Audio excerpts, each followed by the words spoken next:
Vamos dar início então ao nosso encontro de estudos para o Livro dos Médiuns dessa noite. Hoje é dia 5 de agosto de 2026, uma quarta-feira, são 20 horas e 4 minutos. Na cidade de Jaú, estamos transmitindo este nosso encontro de estudos em nome e em homenagem à Associação Jauense de Estudos Espíritas.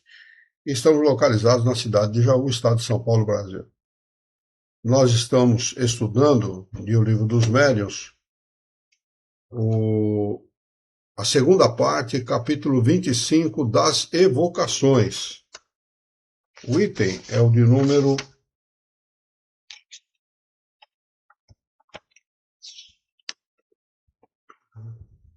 284.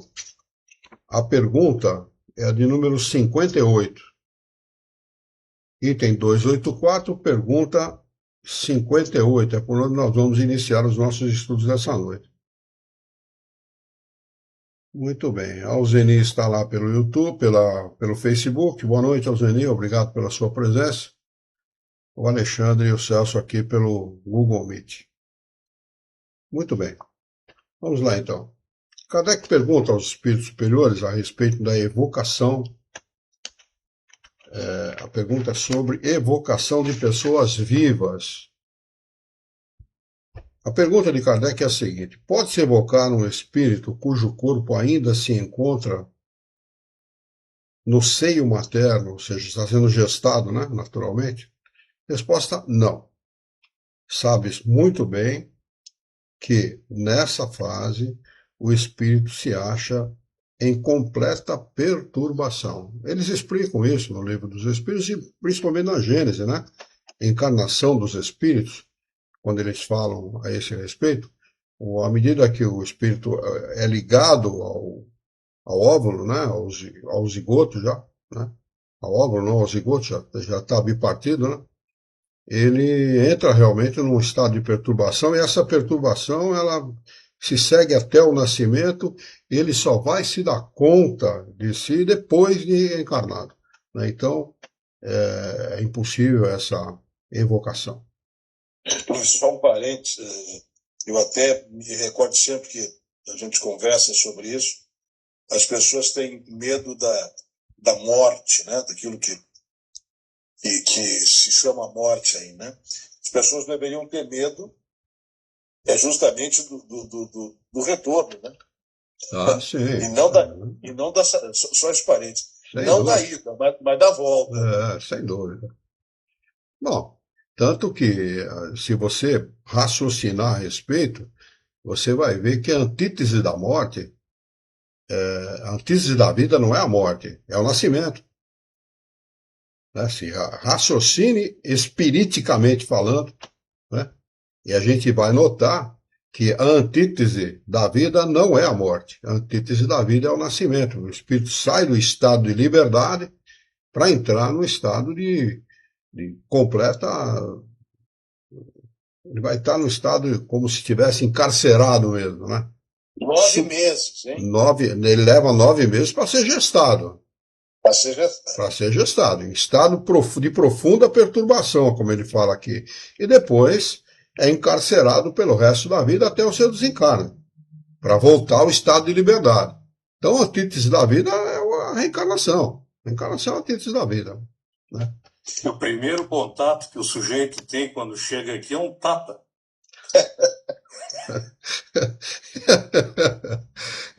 Ele chega apanhando. Ele já chega bem na vida, né?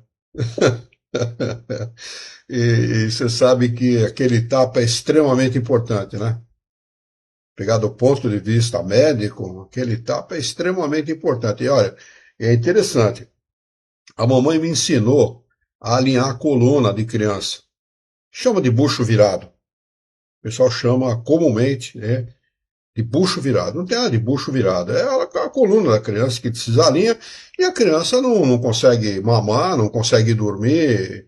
Enfim, vira uma bagunça a vida dos pais e a vida da criança. Eu atendi uma criança assim, recém-nascida, tinha 5, 6 dias de nascida.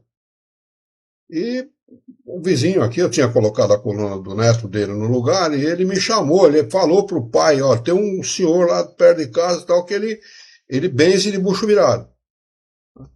Ele me chamou, o senhor Manuel Vilela, já desencarnou. Vamos lá então, senhor Manuel, vamos ver que a gente vai. Eu peguei o bebezinho na mão, cabia na palma da mão, dá a impressão que você vai quebrar no meio. Aí eu falei, como é que eu faço? Porque uma criança um pouco mais de idade, tipo 1 ano, 2 anos, você põe ele de bruço na cama ou no lugar apropriado, pega as perninhas, mede, se o alinhamento daquela linha que tem atrás do joelho estiver desigualado, ou o calcanhar, você puxa as perninhas e alinha a coluna, acabou, fim de conversa. Foi o que aconteceu com o neto dele. Mas o bebezinho, falei, puxa vida, o que eu faço, né? Não tem como, né? Aí eu lembrei.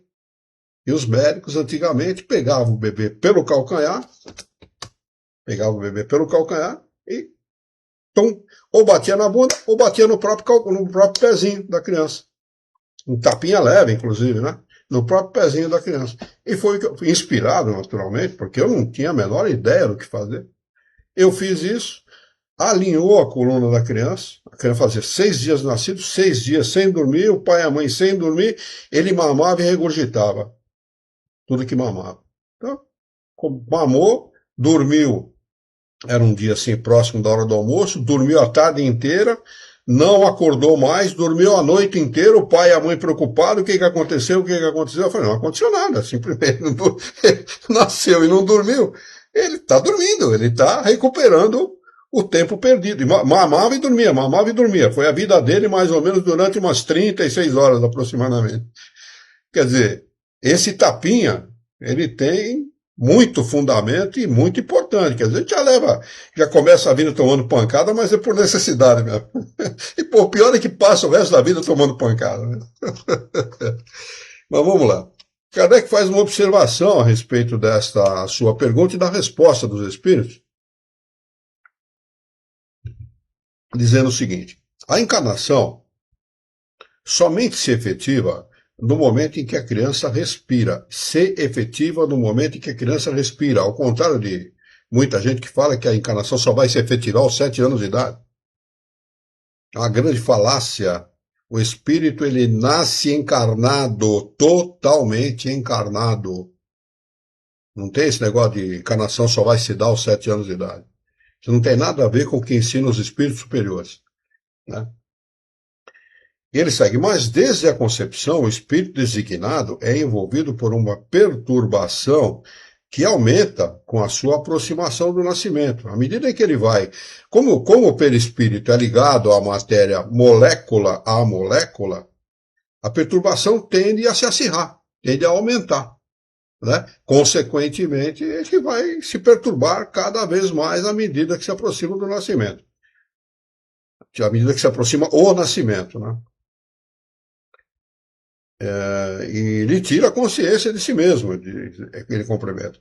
Por conseguinte, ele não pode responder, ele não tem como refletir, ele está tão envolvido com aquela situação que ele não tem como entender a pergunta e fazer a devolutiva. Vamos ver aqui, a Dani falou que ia entrar pelo YouTube. Já está conosco. Boa noite, Dani, obrigado, viu? Pela sua presença aí conosco. Pergunta de número 59. Um espírito mistificador, enganador, que gosta de enganar, de mistificar, poderia responder pelo de uma pessoa viva que se evocasse? Resposta: não há dúvida. Eles respondem por tudo. Eles respondem. Você lembra daquela pergunta de Kardec se o homem poderia evocar um animal? Ele falou: não só um animal, você pode evocar uma rocha se você quiser. E a rocha vai te responder. Porque sempre tem espírito disposto a enganar alguém, a brincar, e etc. Né? Como os brincalhões aqui na Terra, né? Sempre tem um disposto a fazer alguma brincadeira, né? Até com coisa séria.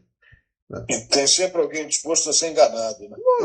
Me engana que eu gosto, né? Aliás, muita gente é assim mesmo. Lamentavelmente, se deixam enganar, né? Enganar-se é muito ruim, deixar-se enganar é vergonhoso, né? Mas aqui no nosso mundo você encontra gente disposta a todo tipo de coisa, às vezes de forma ingênua, por puro desconhecimento, né? Embora os livros estejam aí à disposição de quem queira estudá-los, né? É só uma questão de pegar e estudar, não ler, né? Porque muita gente fala, eu já li 2 vezes o livro dos Espíritos. Você estudou? Não, eu li. Então você não sabe, você não conhece o livro dos Espíritos. Você tem que estudar, dar a devida atenção àquilo que você está querendo aprender. E pegar as minúcias, né? As entrelinhas daquilo, o entendimento daquilo que está escrito nas entrelinhas daquilo que é ensinado pelos espíritos superiores. Que assim como Jesus não podia falar claramente com os seus interlocutores na sua época, porque ele não seria entendido, a inteligência não era suficiente para entender como nós entendemos hoje, por exemplo, aquilo que ele está ensinando, aquilo que o próprio Jesus de Nazaré está ensinando nas suas obras, no Livro dos Espíritos, no Livro dos Médiuns, Evangelho segundo o Espiritismo, o Céu, o Inferno e a Gênese. Não tem como. O homem não tinha inteligência ao alcance. E, no entretanto, os espíritos falam muita coisa subliminarmente. A gente tem que procurar entender aquilo que está nas entrelinhas, porque tem muita explicação que, se você não der a devida atenção, você não vai entender. Isso é sumamente importante. Precisam dar a devida atenção àquilo que os espíritos tentam ensinar. Porque não é fácil transmitir conhecimento. É preciso que aquele que tenha um conhecimento seja realmente superior, que é o caso dos espíritos superiores, e aquele que está procurando aprender tenha a sagacidade de perceber aquilo que está ali contido. E raciocinar de forma lógica, né? Racionalmente.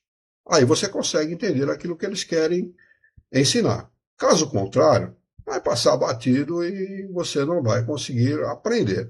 Uma vez é suficiente estudar a obra dos Espíritos? Não. 2 vezes? Não também. 3 vezes? Não também. Sabe quando a gente vai acabar de estudar a obra dos Espíritos Superiores? Quando estiver desencarnado. A minha opinião. Essa é a minha opinião pessoal. A gente consegue extrair muito conhecimento dessas obras, mas muito conhecimento mesmo. No entretanto, sempre você está aprendendo alguma coisa que passou despercebido da primeira, da segunda, da terceira vez. Eu estou na 8ª, 9ª vez que eu estudo o Livro dos Espíritos, mais ou menos isso, né? É este livro aqui, mais ou menos a 4ª ou 5ª vez que eu estudo, e sempre você encontra coisas novas ensinadas ali nas entrelinhas que passou batido da última vez. Esta é a obra dos espíritos superiores, né? E não se aprende brincando, né? Muito bem. Questão de número 59. Então, ele responde, não há dúvida, e isso acontece com muita frequência, sobretudo quando a intenção do evocador não é pura. Está ali movido por curiosidade, por fantasia ou qualquer outra coisa, né? Tem que ser um evocador sério, atrás de conhecimentos sérios. Aí ele consegue respostas sérias de espíritos sérios. Porque o espírito brincalhão não vai atrás de gente que não seja séria, né? Ele vai tentar enganar aquele que não é sério, como ele, né? Ou talvez tente enganar, mas não vai conseguir. Não vai conseguir. É a mesma coisa que você, com seu parco conhecimento de medicina, tentar enganar um médico. Então, peraí. Para o assunto aqui, daqui para frente assumo eu, que sou especialista. Você é um curioso. É assim que acontece quando um espírito mistificador tenta enganar um evocador sério, né? Não tem como.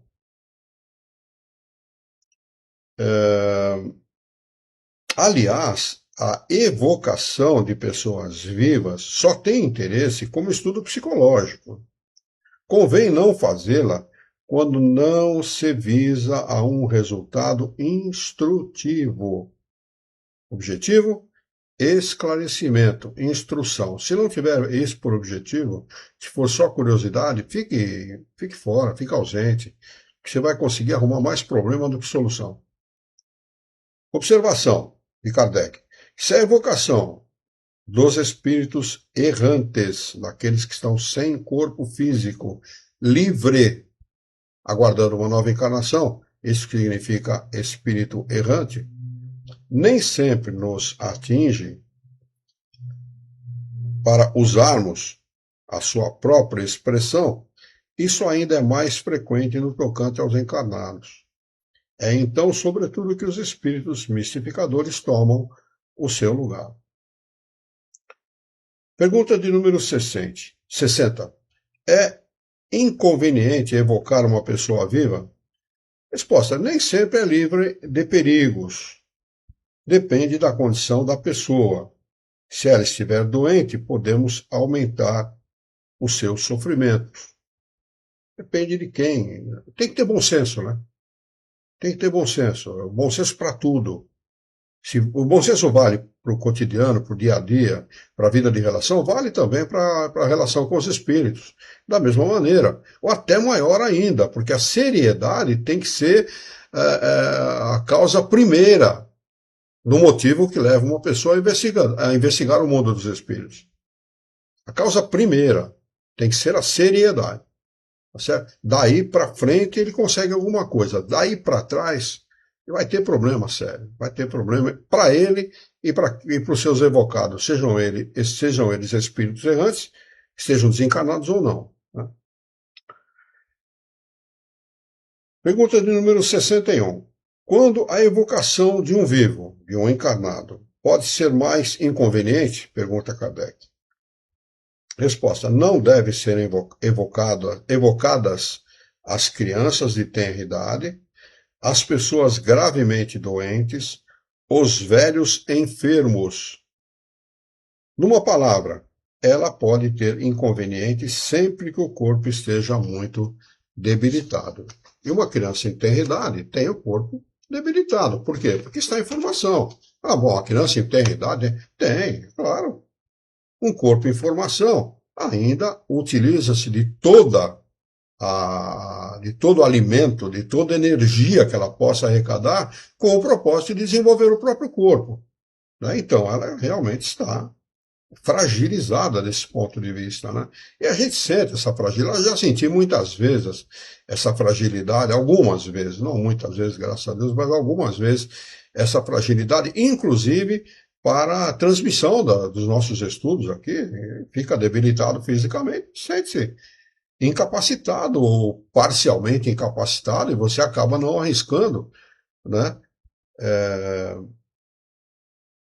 transmitir para não comprometer mais ainda a sua situação, o seu problema físico. Né?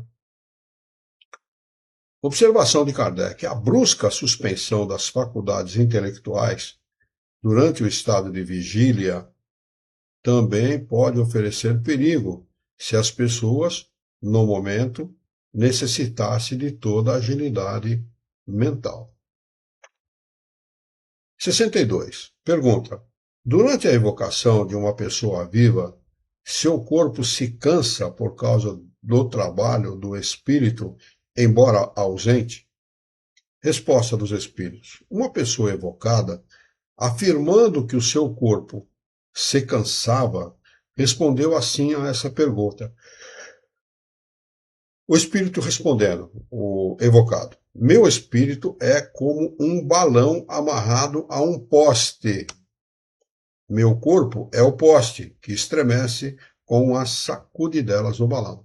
Bom, é uma figura de linguagem muito apropriada para a gente poder entender aquilo que acontece. E sente mesmo. Quando eu comecei na doutrina espírita, 21 anos de idade, moleque, sem conhecer nada a respeito, sem saber de nada, eu deitava na cama, eu não sei o que era exatamente, não consigo entender, mas chegava para mim era uma bola, como se fosse uma bola muito, muito clara, chegava e me impactava, eu sentia um impacto muito grande com aquilo, muito grande. E eu comecei a pedir em prece que eles dessem um jeito naquilo, porque aquilo mexia com o meu corpo, mexia muito com o meu corpo. Né? Então, olha que interessante, né? Eu não sei se eram os espíritos ou o que estava acontecendo exatamente. Mas eu ainda não estava preparado para aquele tipo de relacionamento com eles, né? Eu não tinha conhecimento necessário, a desenvoltura necessária para lidar com esse tipo de situação. Então é preciso ter o cuidado necessário, né? Será que isso podia estarem te atribuindo ou tentando, na época, te dizer alguma coisa em relação à tua mediunidade? Você acha que isso poderia estar associado? É Não difícil. sei, Eu sei que é difícil responder, não sei te responder isso, Alexandre, porque foi bem no começo da minha mediunidade. Inclusive, teve um dia, a janela do meu quarto dava para a garagem do meu pai. A garagem do meu pai era uma garagem comprida, cabia 3 ou 4 carros. E a janela do quarto dava para essa garagem, para esse corredor onde guardavam os carros. E eu cheguei em casa, eram umas 10h30 da noite, vim do centro espírita, umas 10h30 da noite aproximadamente. Cheguei em casa, guardei o carro, entrei no meu quarto, tomei um banho, entrei no quarto e deitei na cama. Imediatamente, o meu espírito guia, como falar, se prepara, faça uma prece. Assim, nitidamente, como eu estou falando para vocês aqui, faça uma prece. Alguns segundos depois dessa inspiração, na janela do meu quarto, eu ouvi alguma coisa mais ou menos assim. Aquilo mexeu muito comigo, porque eu fiquei muito impressionado com aquele troço. Fez umas 3 ou 4 vezes, aquilo durou alguns segundos e desapareceu. Sumiu. E nunca mais aconteceu. O que era também, não sei dizer, mas foi uma experiência muito viva do meu relacionamento com o mundo espiritual. Por que aquilo aconteceu daquela maneira? Pouco eu sei explicar, né? Mas aconteceu. Assim como é isso que eu falei anteriormente, aconteceu dessa forma. Agora, esse tipo de relacionamento, ele tem dois propósitos: nos alinhar com o mundo espiritual, né, nos desenvolvendo nesse alinhamento, nesse relacionamento, e nos preparar para esses relacionamentos, porque você tem que ter a maturidade necessária para se relacionar com o mundo espiritual. Tem que ter essa maturidade, você só adquire frequentando o centro espírita, estudando a obra dos espíritos, ou seja, procurando desenvolver a mediunidade. Mediunidade não é dada, não se adquire. Quem não tem mediunidade não vai adquirir mediunidade frequentando o centro espírita. Mediunidade é desenvolvida. Você tem a mediunidade, encarna com ela e desenvolve ao longo do tempo, adquirindo conhecimento, adquirindo experiência, né? E essa experiência toda deve ser adquirida da forma mais séria possível, porque de outra maneira você pode ter problemas. Tá certo? Deixa eu ver se tem alguma pergunta aqui. A Dani mandou um abraço para todo mundo. Aqui não tem mais nada. Deixa eu ver aqui. Não. Muito bem.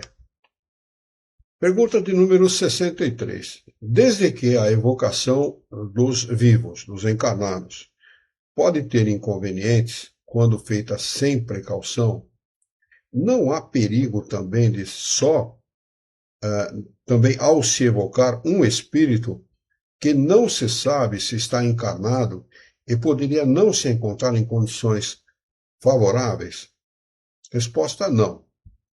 As circunstâncias não são as mesmas. Ele só atenderá se estiver em condições. Você encarna, não sabe se o sujeito está encarnado ou desencarnado. Se ele estiver em condição, se ele estiver encarnado, ele pode responder? Pode, perfeitamente. Sem problema nenhum. Se ele estiver desencarnado e não estiver em condições, ele pode responder? Não. Então, quem determina isso é o próprio espírito evocado. Ele tem que estar em condições. Encarnado ou desencarnado, eles têm que estar em condições de responder. Aí ele vem e responde o que ele puder, o que ele tiver autorização para responder. Sempre depende da autorização do Criador, de Deus. É sempre tudo sob autorização dele. Ele segue respondendo: aliás, eu já não disse que antes de fazer a evocação deve-se perguntar se ela é possível? Evoca-se o diretor espiritual do trabalho, o nosso espírito guia, o espírito guia da casa, e pergunta-se: posso evocar fulano de tal? Evoque, meu filho. Não evoque? Pronto. Acabou. É mais ou menos por aí que a gente deve fazer a coisa. Né? Pergunta de número 64. Quando sentimos, nos momentos mais impróprios, um sono irresistível, muita gente sente isso, hein? Está trabalhando lá no meio do trabalho, no meio do trânsito, e nas situações mais inusitadas possível, está me dando um sono inexplicável. Acontece com todo mundo esse troço, né? Inexplicável porque você dormiu bem, não teve problema nenhum durante a madrugada, tal, né? Então é inexplicável. Será porque estamos sendo evocados em algum lugar? Resposta: isso pode ser, sem dúvida, mas o mais frequente é tratar-se de uma exigência física, seja pela necessidade de repouso do corpo ou porque o espírito precisa de sua liberdade. Ele precisa, naquele momento, por alguma razão que nós desconhecemos, livrar-se do corpo, pelo menos temporariamente. Que é o que acontece quando a gente cochila depois do almoço. Né? Por que em determinadas culturas, por exemplo, na Itália isso é muito comum, em determinadas regiões da Itália, as pessoas fecham seus comércios, as lojas, o que for, a meio-dia às 4 da tarde. Eles consideram isso até qualidade de vida. Uma melhor qualidade de vida, e realmente é. Olha, até imunidade você adquire dessa forma. Até imunidade contra a doença. O sono é tudo para o encarnado. É tudo. Não só para o corpo, como para o espírito. Porque o espírito precisa dessa liberdade, ainda que temporária, que nós temos uma liberdade temporária quando nós cochilamos ou dormimos, já estudamos isso aqui, né? Essa liberdade é necessária para o espírito. Ele precisa entrar em relação com os outros desencarnados, com seus parentes, com seus amigos, com aqueles que desencarnaram antes dele, com aqueles que estão desencarnados, enfim. Ele tem essa necessidade. Né? Então é preciso que nós venhamos a dar ao corpo o descanso necessário. É muito importante. Né? Então ele diz, seja pela necessidade de repouso do corpo ou porque o espírito precisa de sua liberdade. Observação de Kardec a respeito dessa resposta. Uma senhora nossa conhecida, médium, teve um dia a ideia de evocar o espírito do seu neto, que dormia no mesmo quarto. Constatou-se a identidade pela linguagem, pelas expressões familiares da criança e pelo relato bastante exato de muitas coisas que lhe haviam acontecido no internato. Mas uma circunstância ainda a confirmou. Súbito, a mão do médium parou em meio de uma frase sem que fosse possível escrever mais. Nesse momento, meio acordado, o menino agitou-se no leito. Logo mais, voltando a dormir, a mão se pôs a escrever, continuando a conversa interrompida. A evocação de vivos, feita nas condições convenientes, prova de maneira incontestável a atividade distinta do espírito e do corpo, e, por conseguinte, a existência de um princípio inteligente independente da matéria. O espírito não tem rigorosamente nada a ver com a matéria, a não ser a utilização do próprio corpo na vida de relação. Nada mais. Espírito é espírito e matéria é matéria. O espírito é um ser pré-existente e sobrevivente ao corpo, inclusive ao mundo. O nosso mundo deixar de existir, tanto faz para o espírito. Pode deixar de existir, pode fazer o que quiser, que não muda nada para a gente. Para o nosso progresso espiritual, pelo amor que nós temos pelos nossos parentes, amigos, conhecidos, etc. Não muda absolutamente nada. Vamos encarnar em outro lugar e continuar essa relação a partir daquele momento que nós deixamos de nos relacionar. Essa é a verdade, né? Espírito é espírito. Quem quer, muitas vezes, subjugar o espírito em favor da matéria está cometendo uma estultícia, um absurdo.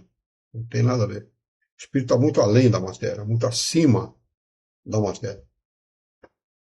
E das convenções humanas, né? Diga-se de passagem. Pergunta de número... agora ele vai passar a estudar aqui, nesta pergunta, são duas perguntas a respeito de telegrafia humana.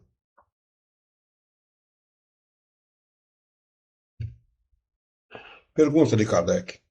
Duas pessoas, evocando-se reciprocamente, poderiam transmitir os seus pensamentos e corresponder-se? Olha, essa pergunta, ela está muito bem respondida num livro chamado Experiências Psíquicas Além da Cortina de Ferro. Eu já citei esse livro aqui algumas vezes, mas quem não leu, procura, se tem de graça na internet aí, procura aí que vocês vão encontrar de graça. Experiências Psíquicas Além da Cortina de Ferro. Experiências realizadas por gente que na sua maioria eram ateus, cientistas, e provam que isso é possível. A 600 quilômetros de distância, um entra em contato mental com o outro e o acerto das perguntas e das respostas foi de algo em torno de 60%, 70% de acerto. É plenamente possível. Tanto que ele responde, sim, e essa telegrafia humana será um dia um meio universal de correspondência. Não vamos precisar mais de internet, né? Não vamos precisar mais. Vamos nos corresponder de pensamento para pensamento, como é o hábito no mundo espiritual e nos mundos superiores, né?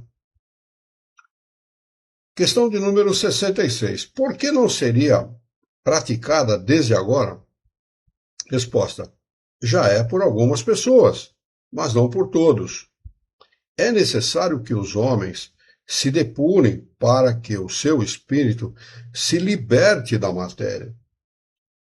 E eis ainda uma razão para que se faça evocação em nome de Deus.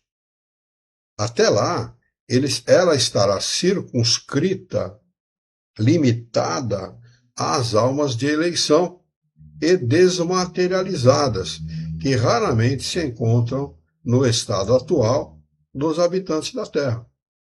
São os mundos mais atrasados que tem. Mais atrasados. Perdemos aí para, segundo alguns espíritos, para 2 outros mundos, e segundo o que está relatado ali no Evangelho segundo o Espiritismo, apenas para um mundo, que é o mais atrasado que o nosso. Mas tem espíritos que dizem que tem 2 mundos mais atrasados que o nosso. Então, não adianta você querer fazer disso aqui uma bebida doce, não vai, como diz a molecada, não vai rolar. Né? Isso aqui é amargo mesmo, é assim que tem que ser. Enquanto a gente não progredir ou procurar esse progresso, né, nós vamos ter esse tipo de problema. Mas esse tipo de comunicação acontece muito, por exemplo, quando alguém toca a campainha da nossa casa e fala, acabei de pensar em você. Ou então, quando a gente atende o telefone, antigamente pegava o telefone, não se faz mais isso, né? Mas mesmo assim, né?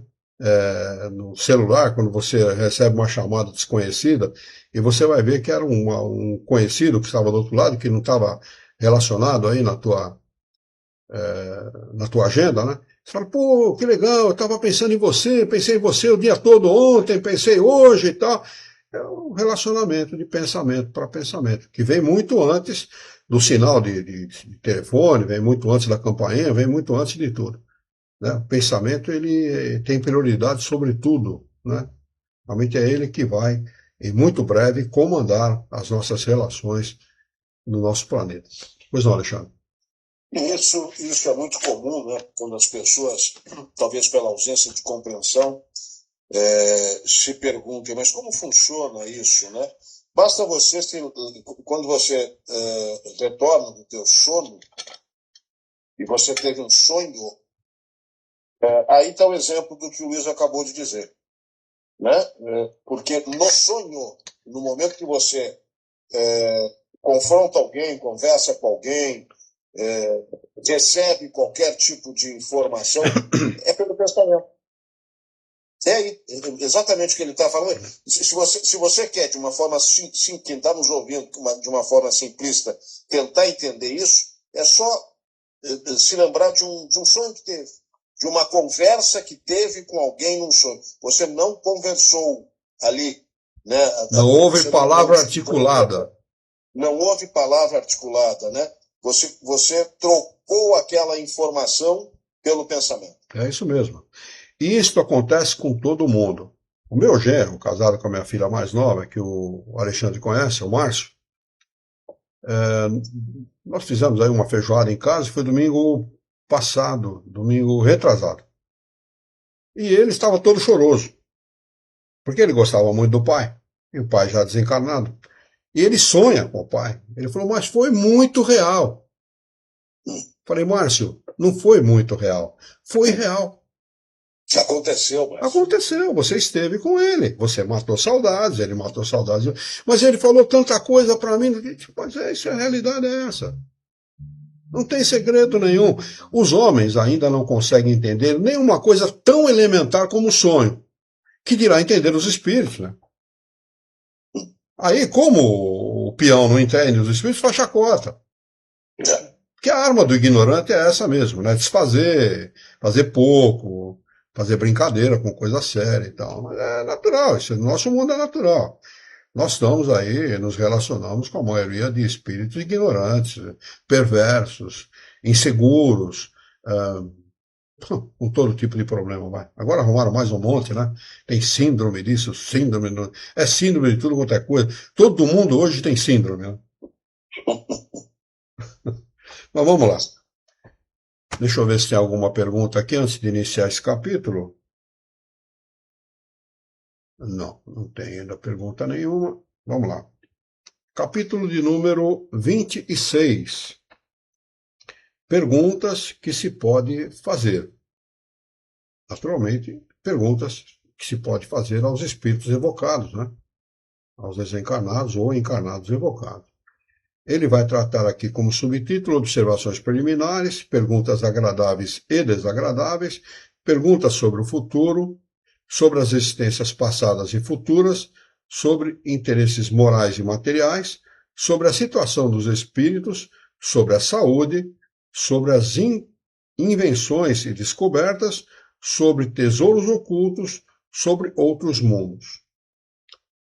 Vai começar aqui por observações preliminares. O item é o de número 286. Diz Kardec, nunca seria demasiado o nosso cuidado com a maneira de interpelar os espíritos e mais ainda com a natureza das perguntas. Aliás, a pergunta é fundamental. Uma boa pergunta, bem elaborada, o encadeamento de ideias, ele acaba destravando perguntas tão boas quanto, respostas tão boas quanto as perguntas. Se nós fizermos perguntas aleatórias, eles vão responder de qualquer jeito. Falar, tal religião é a melhor do mundo? É a melhor do mundo. Você perguntou, eles não vão querer te afrontar, eles não vão querer te desdizer ou tirar a sua ilusão. Né? Agora, faça a pergunta correta, a pergunta séria, a pergunta bem elaborada. Observem como Kardec encadeia as perguntas de forma lógica para poder extrair conhecimento. Esse é o nosso, deveria ser o método de todos nós, tanto para a vida de relação como para a relação com os espíritos. Né? Então ele continua dizendo o seguinte: nunca será demasiado o nosso cuidado com a maneira de interpelar os espíritos, e mais ainda com a natureza das perguntas. Duas coisas devemos considerar nessas perguntas. 2 pontos. A forma e o fundo, a maneira de se perguntar e qual é a razão daquela pergunta. O fundo, o motivo pelo qual. Né? No tocante à forma, devem ser redigidas com clareza e precisão. Aliás, ninguém fez melhor isso do que o próprio Kardec, né? Evitando-se a complexidade. Mas outro ponto importante é a ordem em que devem ser dispostas, de tal forma que se vá do simples ao complexo, de forma encadeada, lógica, racional. Num assunto que exige uma série de perguntas, é essencial que elas se encadeiem com método, decorrendo naturalmente umas das outras.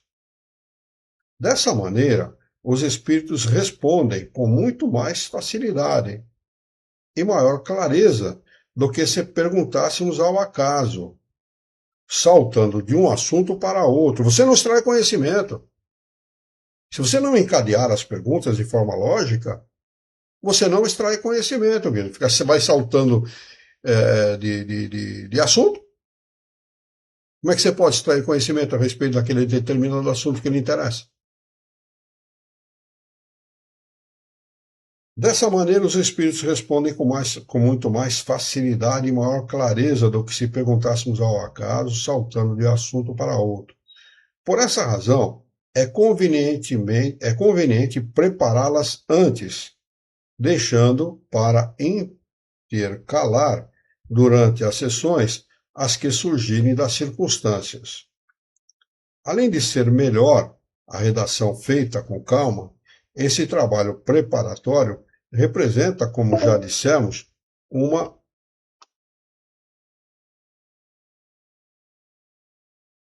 desculpa aqui, tem uma mensagem aqui do aplicativo. Antes de ser melhor, além de ser melhor a redação feita com calma, esse trabalho preparatório representa, como já dissemos, uma evocação antecipada, a que o espírito pode ter assistido e se preparado para responder. Verificaremos que muito frequentemente o espírito responde por antecipação a certas perguntas, o que prova que já o conhecia. Por quê? Porque ele lida com o pensamento. Não precisa de palavra articulada, né? Ele lida com o pensamento e responde aquilo que você articulou pelo pensamento, ou que você o fez pelo pensamento. O fundo da pergunta requer uma atenção ainda mais séria, porque é muitas vezes a natureza da interpelação que provoca uma resposta certa ou errada. Motivo pelo qual você faz a pergunta provoca uma resposta certa ou errada. Há as que os espíritos não podem ou não devem responder. Eles podem, mas não devem. Ou eles devem, mas não podem. Tem esse lado também, né? Porque tem limitação de conhecimento, dependendo do espírito que está respondendo. Ou aquele que tem muito conhecimento, eles têm conhecimento para responder, mas não devem responder. Por motivos que desconhecemos. Inútil, portanto, insistir.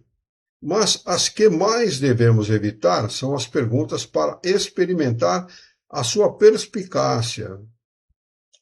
Costuma-se dizer que quando uma coisa é evidente, eles a devem saber. Pois é precisamente por se tratar do que já sabemos, ou que podemos esclarecer por nós mesmos, que eles não se dão ao trabalho de responder. Não queira mastigado, que você não vai ter nada mastigado no mundo espiritual, dos espíritos. Seja ele seu espírito guia ou não. Nada vem mastigado. O homem tem que arregaçar as mangas e trabalhar, no sentido de conquistar os conhecimentos que podem ser conquistados por ele mesmo.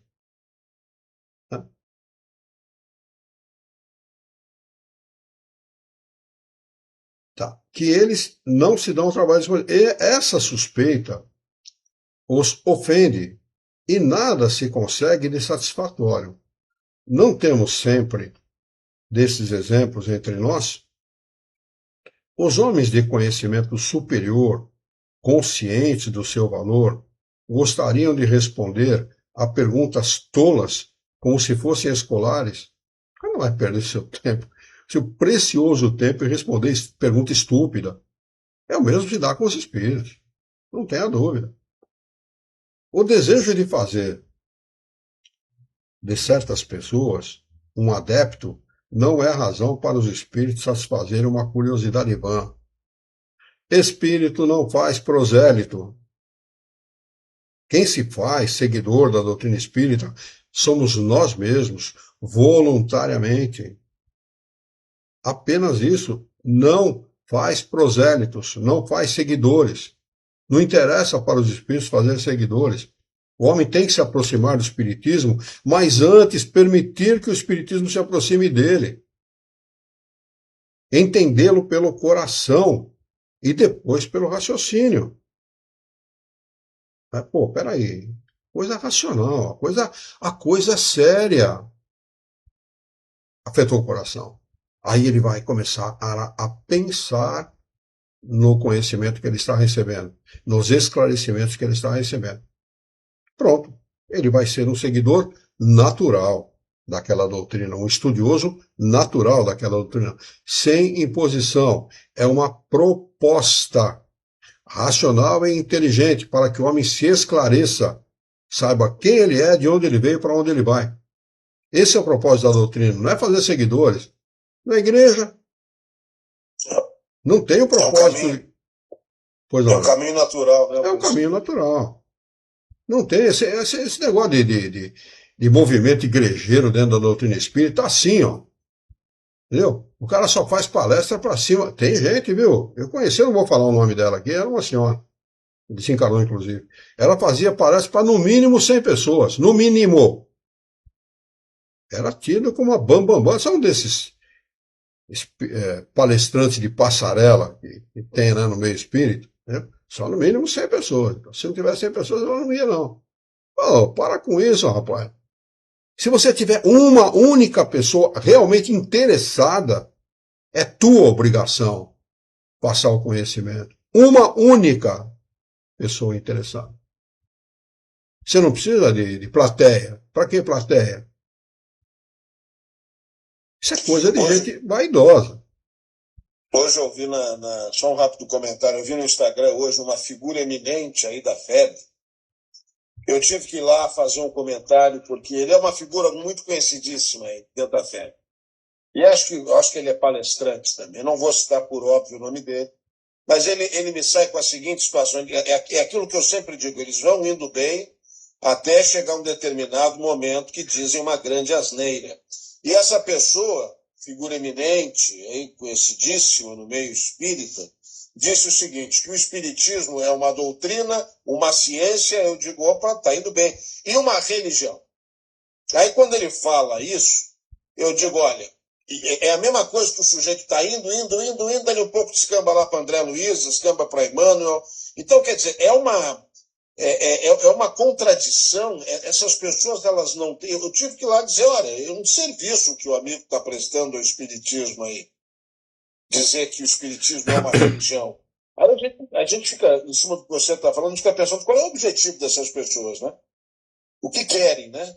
Querem angariar o quê? Seguidores? Querem angariar... Claro, a gente está falando de um ambiente de rede social e tal, mas qual é o fundamento? É trazer para o espiritismo a peça de que é uma religião? Não faz sentido, né? Não faz sentido. O objetivo é obstar o conhecimento. O objetivo é obstar o conhecimento. Essa gente, eles trabalham, às vezes até inconscientemente, contra a doutrina espírita. Esse é o propósito. O que acontece é o seguinte, olha, veja bem. Vocês, naturalmente, são pessoas inteligentes, já pararam, já perceberam esse tipo de situação. As religiões arrecadam muito dinheiro. Muito. É muito dinheiro. Não é pouco, não. É muito dinheiro. Se você for em Roma, eu nunca fui, porque não tem dinheiro para isso, condição financeira para isso. Mas se você for, tem pilares revestidos de ouro. Isso é o que fica à mostra, além do que está escondido. Isto estou falando de uma única religião, além de outras, as neopentecostais e tal, que arrecadam muito dinheiro. Muito. Então você imagina, quem tem muito dinheiro Tem muita gente frequentando. Quem tem muita gente frequentando e muito dinheiro tem poder político. Ingerência política. Eu falo ingerência, porque não é outra coisa. Ingerência política. Então, se você... O espiritismo, ele é um poderoso auxiliar das religiões. Por quê? Por que é um poderoso auxiliar das religiões? Porque a religião vai ter que deixar o dogma. Ela vai ter um dia, vai chegar um dia que ou eles deixam de lado os dogmas, ou eles desaparecem, ou eles somem. Porque a inteligência vai chegar no momento em que ela se liberta e ela dá o seu grito de independência. Que é o que está acontecendo hoje. As pessoas estão questionando. E a inteligência humana chegou num ponto de maturidade e independência muito grande. Então, o espiritismo veio para auxiliar, não é contra as religiões. Veio para auxiliar essa gente. Mas eles não querem por quê? Porque se eles se desdizerem, eles perdem poder econômico e político. Exatamente. As igrejas esvaziam. Porque essa gente ignorante que só entende a Deus como um ser punitivo, um cara brincalhão, um déspota em potencial, eles não aceitam outra alternativa. Aliás, nem raciocinam a respeito disso. Não existe. O que existe é céu e inferno, e quem está salvo, quem não está salvo, não está salvo, quem é da minha religião está salvo, quem não está salvo. É dessa forma que as pessoas, ainda em pleno século XXI, com toda a informação que nós temos, ainda raciocinam. Kardec dedica um artigo inteiro na revista, um artigo grande, mostrando por que a doutrina espírita não é uma religião. Ele dedica, basta querer ler, basta querer conhecer.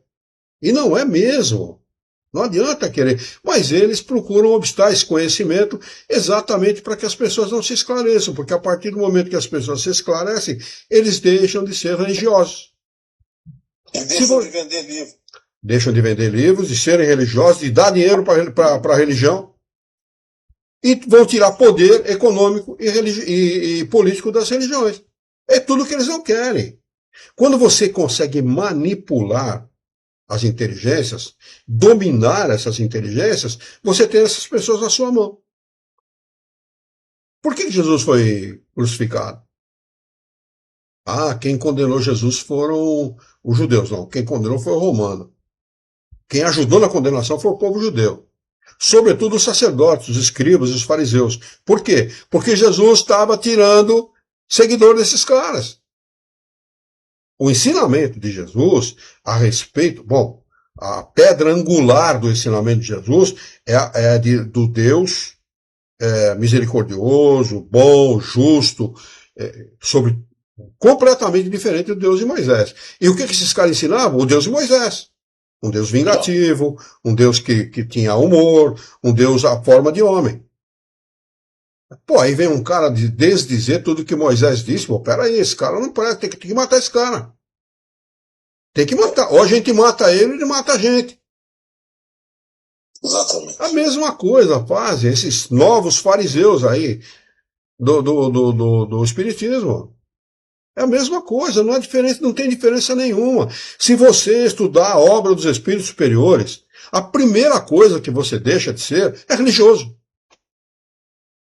A primeira coisa que você deixa de ser é acreditar em Deus. Aí, pô, peraí, o cara está falando bobagem. Não! Você vai passar a saber dele. É diferente de acreditar, eu já falei isso muitas vezes aqui.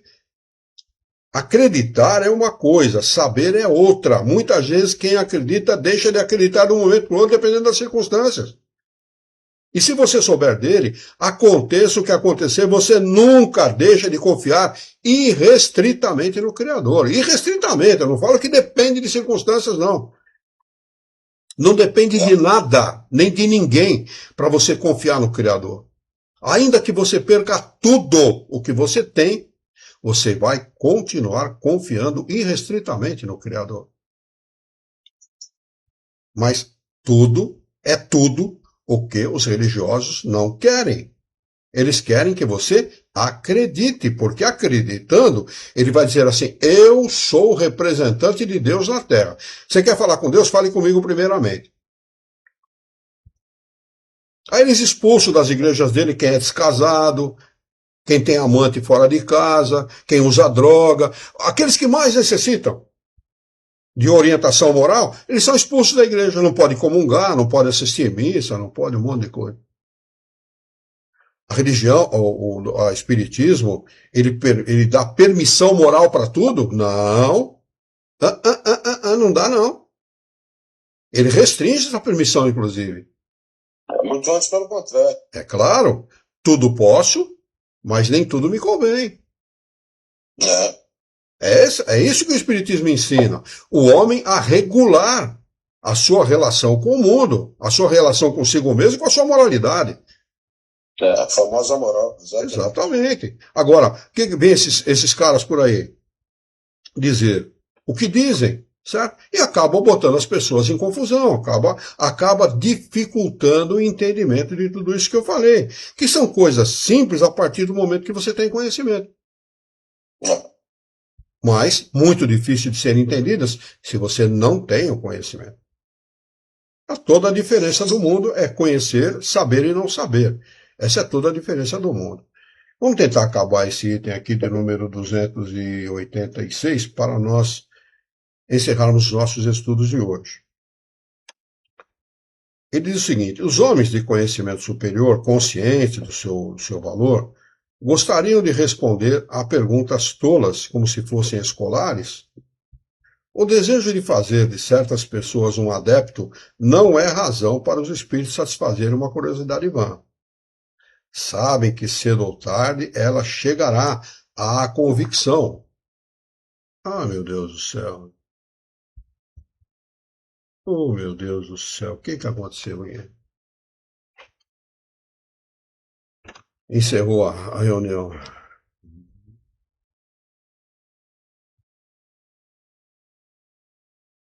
Eu vou mandar um novo convite aqui.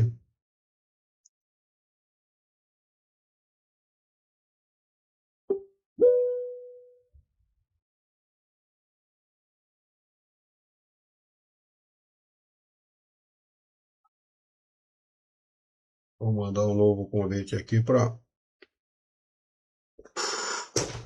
Encerrou antes do que deveria. Não sei por quê.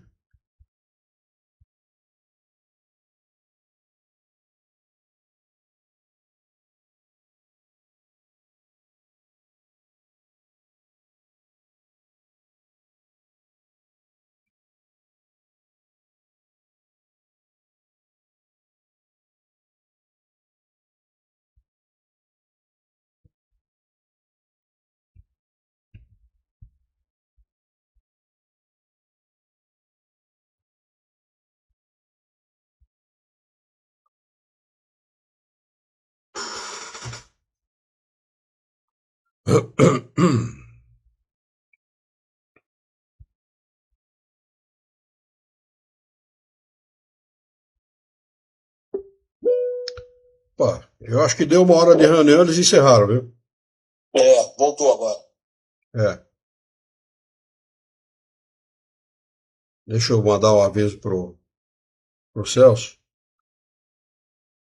Caiu tudo mesmo? Caiu tudo. Simplesmente encerrou a reunião.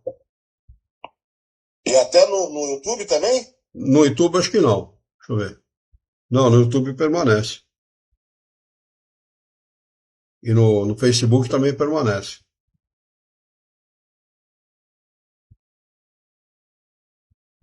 Foi no Google Meet aqui que caiu, né?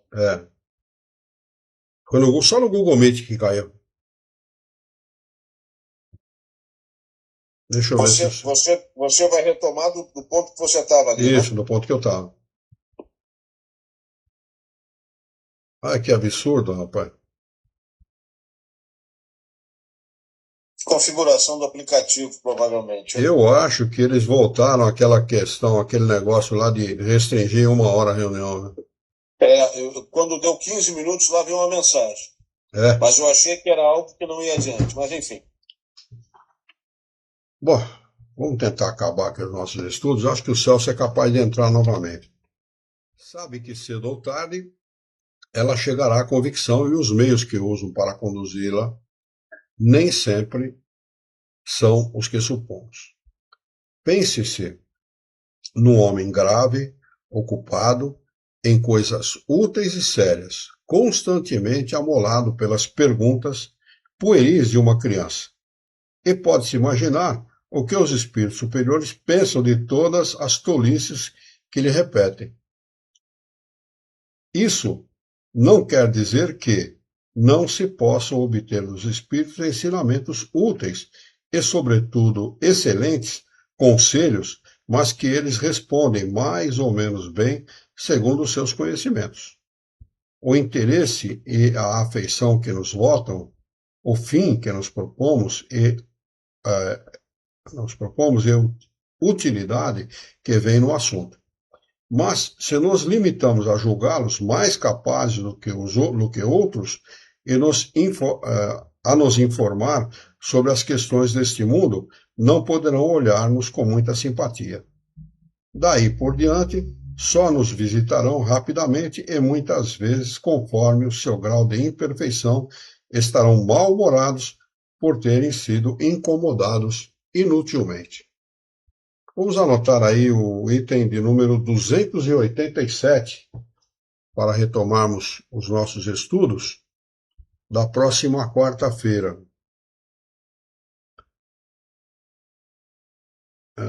Dani escreveu ok, Dani.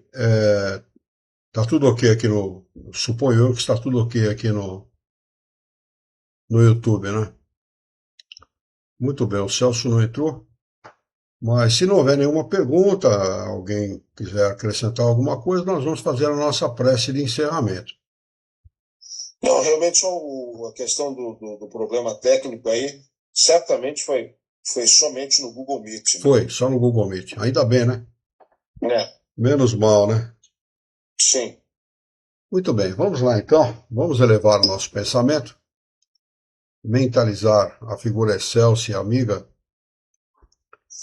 daquele que é o nosso mestre, nosso modelo e guia de toda a humanidade, Jesus de Nazaré.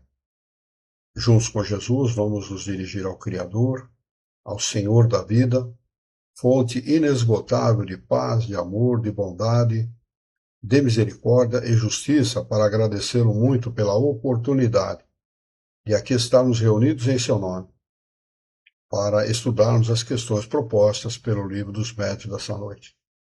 Queira a vossa bondade, o vosso amor, a vossa misericórdia, que tenhamos bom ânimo, coragem, determinação, ideias renovadas, alegria de viver e muito entusiasmo, para que nós possamos trabalhar e sermos úteis à sociedade em que vivemos, e desta forma dignificar a vida. Ajuda-nos, Senhor, dá-nos a força, a coragem, a determinação de orientarmos a própria existência por um profundo e sincero respeito pelo nosso próximo. Em teu nome, em nome de Jesus, em nome dos bons espíritos, em nome do nosso diretor espiritual e de toda a sua equipe, nós declaramos encerrado o nosso encontro de estudos dessa noite, e que assim seja.